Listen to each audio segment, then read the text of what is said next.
Babad Giyanti karya Raden Ngabei Yasadipura I. Episode ke-25. Gubernur Baron von Hohendorf memperkuat pasukan di Jipang. Setelah kekalahan telak pasukan Kompeni di Jipang, Gubernur Semarang Baron von Hohendorf memberi perintah kepada para bupati pesisir utara untuk mengerahkan segala kekuatan guna membantu Jipang. Gubernur akan berangkat sendiri ke medan perang. Para bupati pesisir sesudah menerima perintah segera menyiapkan pasukan. Tuan Gubernur sudah memberangkatkan pasukan. Berangkat dari Semarang, pasukan Kompeni luber memenuhi jalan. Sesampai di Demak, Gubernur menata pasukan. 70 dragonder dan 200 serdadu darat dipimpin Mayor Pal. Adapun prajurit Jawa dipimpin 4 bupati, 2 dari Demak dan 2 dari Kudus. Perintah Gubernur kepada pasukan pimpinan Mayor Pal agar memukul gerobokan lebih dulu. Setelah pasukan yang ditunjuk berangkat, Gubernur meneruskan perjalanan ke timur. Gubernur akhirnya sampai di Jipang. Waktu itu pasukan Surabaya dan Madura sudah datang. Juga pasukan dari pesisir timur semua sudah berkumpul di Jipang, tepatnya di Desa Gerit. Sementara itu di negeri Surakarta, Sang Raja memerintahkan kepada Kapten Saloter untuk membantu barisan Sumengko. Kala itu dikerahkan para mantri Gedong dan Keparak serta mantri Kadipaten untuk ikut bersama Saloter. Sudah berangkat Kapten Saloter dengan 70 serdadu Kompeni dan prajurit Jawa sejumlah 1000 prajurit berkuda. Sepanjang perjalanan menuju Sukowati, Saloter dan pasukannya selalu diganggu oleh orang-orang desa. Di kanan kiri jalan selalu muncul sporadis orang-orang yang mengikuti dan mengganggu tanpa rasa takut. Kalau disapa mereka menjawab dengan kasar. Dan kemudian bermunculan kawannya memenuhi jalan menghalangi yang akan lewat. Hutan menjadi penuh dengan kuda-kuda. Bingung hati Saloter karena terus diganggu di sepanjang jalan. Kalau dilawan mereka menyingkir masuk ke hutan. Kapten Saloter terus berjalan dan menjemput barisan di Grompol.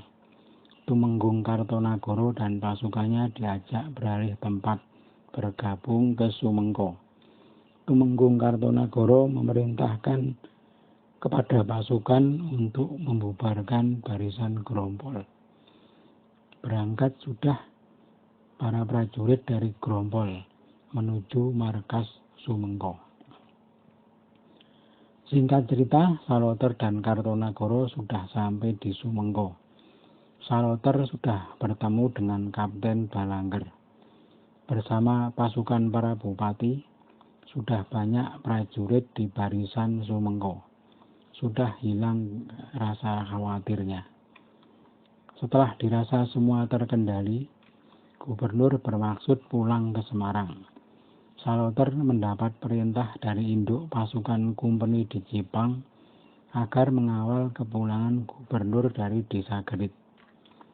Kapten Saloter menyuruh Kapten Balangger yang berangkat.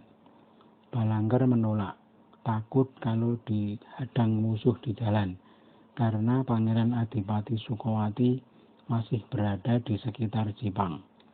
Markasnya berada di Dorobulu. Saloter menjadi marah. Itu memang sudah tugasmu, bukan tugasku. Aku hanya membantu saja. Di barisan pasukan ini, engkau masih komandan. Barisan di Grompol yang tidak bisa bergabung dengan barisan Sumengko, sudah aku tolong supaya bisa berkumpul. Masih kurangkah bantuanku? Balangger menjawab tak kalah teras. Baiklah, tapi para bupati itu semua aku bawa. dan serdadu Belanda bawahanku, aku minta juga untuk mengantar. Saloter keras menjawab, silahkan dibawa semuanya. Walau meriamnya sekalipun, kalau ingin kau bawa, bawalah. Aku tidak takut hanya ditemani pasukan yang kubawa dari Surakarta, yang terdiri dari pasukan Jawa dan Belanda. Di tempat lain, Adipati Puger sedang berkumpul dengan para bupati. Menanggapi pergerakan pasukan kompeni yang berdatangan ke Jipang dalam jumlah besar, Adipati Puger berembuk dengan para bupati. Adipati Puger berkata, banyak kompeni datang dari Solo. Menurut laporan prajurit Sandi, mereka berangkat ke Jipang. Namun perkiraanku, pangeran akan dikepung oleh gubernur dari arah timur dan pasukan Sumengko dari arah barat. Oleh karena itu, pangeran akan aku beritahu. Pendapat kalian bagaimana? Para bupati mendukung usulan Adipati Puger ini. Adipati Puger memaparkan rencananya. Suryonagoro, engkau yang kutugaskan untuk memberitahu pangeran agar kembali ke Sukowati. Dikhawatirkan gubernur akan datang menyerang. Yang kedua, aku menerima surat dari Pangeran Ronggo Kadilangu. Beliau akan menghadap kepada Pangeran Adipati Sukowati, tapi minta dijemput sendiri oleh Pangeran di Kampak. Suryonagoro menyatakan siap, segera berangkat beserta 100 prajurit berkuda dan 70 prajurit darat dengan memakai 2 bendera. Di jalan tidak diceritakan. Perjalanan Suryonagoro sudah sampai di barisan pasukan Pangeran Adipati Sukowati. Kaget semua yang melihat kedatangan Tumenggung Suryonagoro. Sudah dilaporkan kepada pangeran. Suryonagoro disuruh segera menghadap. Suryonagoro sudah sampai di hadapan Pangeran Adipati Sukowati dan berbakti dengan mencium lutut. Dengan sangat hormat, Suryonagoro melapor. Tuan Paduka dipersilahkan oleh kakak Paduka Adipati Puger agar segera pulang ke Sukowati. Pangeran Adipati Sukowati berkata pelan, baik Dinda, tapi aku sedang berhadapan dengan si Gubernur Hohendorf. Suryonagoro kembali berkata dengan hormat, kompeni di Sumengko sudah banyak pasukannya. Menurut kabar akan ke arah timur. Sementara di Jipang sudah berkumpul banyak pasukan kompeni juga. Siap menyerang ke barat. Paduka akan dijepit di tengah. Jadi sebaiknya menghindar. Dan yang kedua, Abdi Paduka Adipati Puger mendapat surat dari Pangeran Ronggo Kadilangu yang menyatakan ingin bertemu Paduka. Beliau minta dijemput di Kampak. Kanjeng Pangeran berkata pelan, permintaan Dinda Pangeran Ronggo itu wajib dipenuhi. Keturunan guru mempunyai berkah. Segera perintahkan pasukan untuk bersiap. Berbunyi bertalu-talu tanda berangkat. Pasukan Pangeran Adipati Sukowati bergerak dari Doropulu. Perjalanannya dipercepat agar segera sampai. Sementara itu, bersamaan kejadiannya tapi lain cerita. Ada seorang kerabat Surakarta bernama Pangeran Silarong. Dia melarikan diri dari Kota Raja. Semula akan ke Mataram, tetapi ditolak oleh Tumenggung Joyowinoto. Si pangeran memutar arah ke timur mengungsi ke tempat mertuanya, Adipati Ponorogo. Di Ponorogo, Pangeran Silarong berusaha membujuk sang mertua agar mau menjadi raja. Bupati Ponorogo Raden Adipati Surodiningrat berpikir, keinginan menantunya ini akan membuat celaka. Kalau harus berdiri menjadi raja, sang Adipati merasa tak mampu. Maka Pangeran Silarong segera ditangkap dan dikirimkan kepada Gubernur Jenderal yang sedang berada di Gerit. Dengan diikat kain cindi merah, sesampainya di Sipang, Pangeran Silarong dihadapkan kepada gubernur. Pangeran Silarong lalu diikat pada bambu ulung yang sebesar betis. Sesudah ditetapkan sebagai pesakitan, Pangeran Silarong ditempatkan di dalam gedung yang letaknya di sebelah luar ruang gubernur. Kira-kira beberapa hari kemudian, karena hatinya kalut, lalu merebut keris orang Makassar yang sedang berjaga. Si penjaga lalu dipukul. Namun kemudian datang bantuan dari penjaga lain. Sang pangeran dipukuli dengan senjata sampai tewas. Jenazahnya dimakamkan di Giri atas perintah Gubernur Semarang. Ganti yang dibicarakan. Kapten Balangker sudah berangkat di waktu pagi dari Sumengko. Bupati yang mengantar Raden Aryo Mlayokusumo, Mangkuprojo, Wiroguna, Natayuda, Wiradikta, Kartadipa, Anggawangsa serta Tumenggung Kartanagara. Serdadu Dragonder yang mengiringi ada 140. Adapun serdadu darat sejumlah 300. Dikisahkan bahwa perjalanan pasukan kumpeni pimpinan Kapten Balangker dan pasukan Pangeran Adipati Sukowati di tengah jalan bertemu. Maka pecahlah pertempuran sengit, saling serang bergantian. Para bupati Surakarta semua ikut terjun ke medan perang.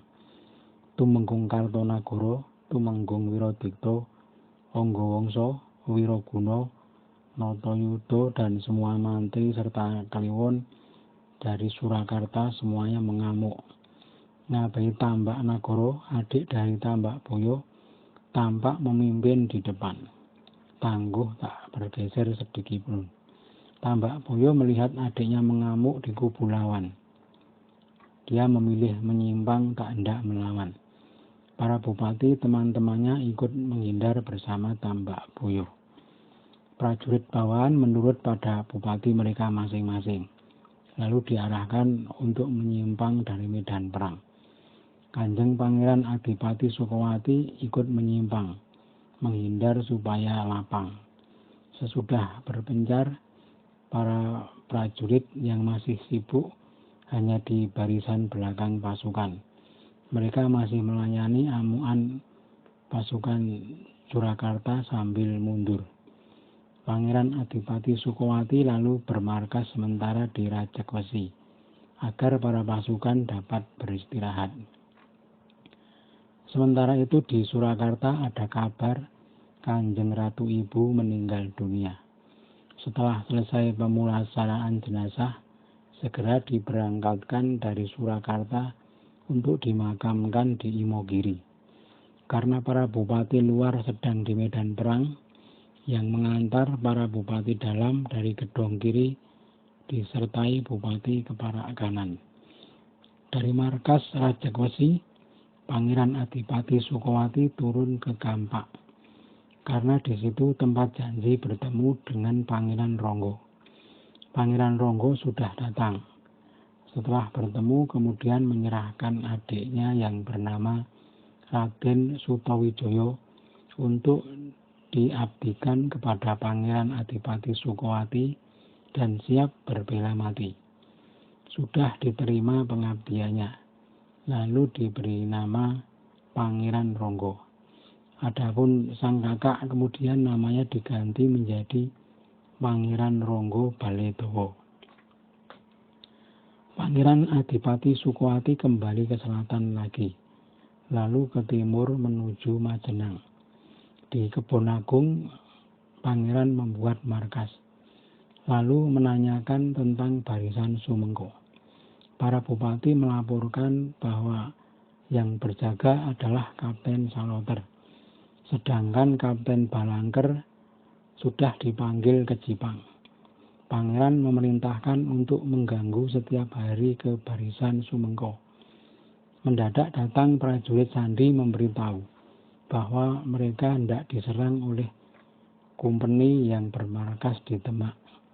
Pasukan Belanda sudah berangkat dari markas mereka di Desa Lajer. Pangeran lalu bersemedi, meminta petunjuk Tuhan Yang Maha Suci agar dapat melihat semua keadaan. Pangeran tak ragu lagi, musuh akan sirna roboh, ludes tak bangkit lagi.